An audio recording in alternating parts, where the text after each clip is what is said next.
ఒకే పాపాన్ని ఇద్దరు చేసినా ఆ పాపం తాలూకు అపరాధ భావన రెండు విధాలుగా ఉండవచ్చు. ఒక వ్యక్తికి అతడు పెరిగిన వాతావరణాన్ని బట్టి, నైతిక క్రమశిక్షణను బట్టి, మనస్సాక్షిని బట్టి అపరాధ భావనలు వేరువేరుగా ఉంటాయి. ఈ తేడాను దైవసేవకుడు గుర్తించి తాలిమి కలిగి అంచనా వెయ్యాలిగాని త్వరపడి తీర్పు చెప్పటం భావ్యం కాదు. కఠినంగా నిర్దాక్షిణ్యంగా విమర్శ చేయకూడదు.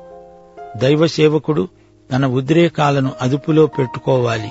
యేసు శిలువ మీది నుండి చేసిన ప్రార్థన, తండ్రి, వీరేమి చేస్తున్నారో వీరెరుగరు, వీరిని క్షమించు. దైవసేవకుడు ఏమీ తెలియని వారి ఎడల, తోవ తప్పిన వారి ఎడల తాలిమి చూపాలి.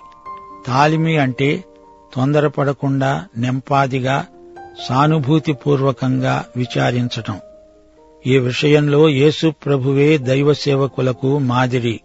మరో మాట, తన బలహీనతలను దైవజనుడు మరువకూడదు.